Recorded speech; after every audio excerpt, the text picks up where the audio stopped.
자, 이번 시간은 표현들에 관련해 가지고요.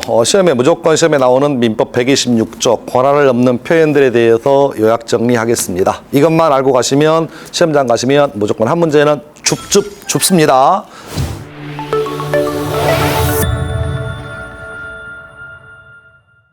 (126조) 제목은 권한을 넘는 표현들입니다. 그러면 시험에 나올 때 성립 요건만 정리하시면 시험은 끝이에요. 그래서 126조 권한 넘는 표현들과 성립하기 위한 요건 첫 번째, 최소한의 기본적인 대리권이 있어야 한다.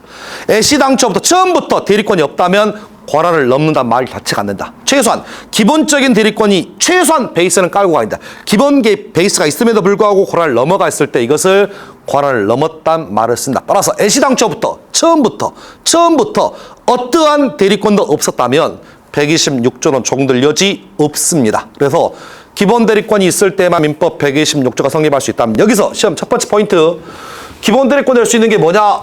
시험에 자주 물어보네요. 법정 대리권, 기본 대리권 될 수 있대요. 두 번째는 부부지간에 발생할 수 있는 일상가사 대리권도 기본 대리권 될 수 있는데, 저희 시험에 일반적인 우리가 배웠던 것처럼 일상가사 대리권은 법적인 부부지간, 즉 혼인신고를 마친 부부지간에서 남편이 부인이 남편을 대리하는 게 일상가사 대리권인데, 요즘 판례의 확대가 법률원 사이의 부부지간뿐만 아니라 사실혼 사이의 부부지간에서도 일상가사 대리권 인정됩니다. 그 시험 지문에 요즘 나오는 그 키워드 사실혼 사이의 부부지간에 일상가사 대리권도 기본 대리권 될 수 있어요? 있답니다. 다시 한번 확인하시면 되겠고, 세 번째 포인트는 복대리권. 그래서 복대리권도 기본 대리권 될 수 있답니다. 또 내지는 공법상 권리, 등기 신청이라는 공법상 권리도 기본 대리권 될 수 있으며, 자, 하나 더 129조 대리권 소멸의 표현 대리권도 기본 대리권 될 수 있다. 그러면 우리는 수업생이니까 5가지는 외우세요. 그냥 법정 대리권, 일상가사 대리권, 복대리권, 공법상 권리, 내지는 129조의 표현 대리권도 기본 대리권 될 수 있다. 그러나 딱 하나 사실행위. 자, 수업 시간에 증권회사의 위임 같은 사실행위는 기본 대리권 될 수 없다라고 했어요. 그래서 기본 대리권이 나오면 6개가 전부예요. 제가 시중에 있는 기본 대리권을 다 모아봤다. 6개 전부야. 6개 전부야. 이 중에 하나가 나올 거라고 했죠. 그래서 뭐가 나올지는 저도 모르죠. 다만 6가지 정도는 기억하셔야 돼요. 그래서 기본 대리권 될 수 있는 건 5가지하고 절대로 사실행위는 기본 대리권 될 수 없습니다. 자, 두 번째 요건 기본 대리권과 월권행위 사이인데, 요 기본 대리권과 권한을 넘는 월권 사이에 같은 종류를 우리 시험에서는 한자로 동종이라 불러요. 이종은 다르다는 얘기지. 근데 시험 지문에 기본 대리권과 월권행위는 같은 종류임을 요하지 아니한다. 따라서 같은 종류일 필요 없어요. 따라서 시험 지문에 기본 대리권과 월권행위는 같은 종류이어야 한다. X.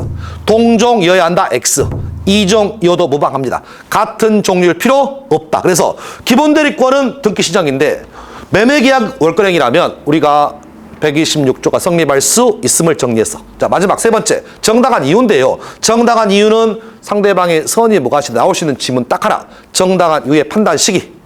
정당한 이유의 판단 시기는 대리행위 당시의 객관적 사정을 기초로 판단. 시험 지문에 대리행위 이유 X. 다시 상대방의 정당한 이유, 상대방의 선의 무과실은 대리행위 당시의 객관적 사정만 판단합니다. 대리행위 이유의 사정 판단하지 않아요. 내지는 대리행위의 주관적 사정. 틀렸습니다. 대리행위 당시의 객관적 사정을 기준으로 상대방의 정당한 이유를 판단. 그래서 3가지만 정리하시면 더 이상 나올 질문 없습니다. 그래서 자, 전 시간에 표현들과 나오면 효과 기억나세요? 유권들의 주장 속에는 표현들의 관주형이 포함되어 있을 수 없다. 처음부터 모의라면 표현들과 성립할 여지가 1도 없습니다. 표현들과 성립한 경우라면 과실상계 법례가 적용되지 여지 없습니다. 요 파트하고 요거 정리. 기본 대리권 될 수 있는 건 5가지와 사실행위는 절대로 기본 대리권 될 수 없어요 라는 거. 내지는 월권과 기본 대리권은 같은 종류, 동종임을 요하지 않는다는 거. 그 다음에 정당한 이유의 판단 시기는 대리행위 당시의 그 기준점만 판단해야지 대리행위 이후의 시점을 판단해서는 안 된다. 딱 6가지만 갖고 가시면 내년 시험에 어떤 게 나와도 답일 거예요. 지금 여기까지. 네. 여기까지 보시면 좋겠습니다. 자, 감사합니다. 주택관리사는 방문각 에이스.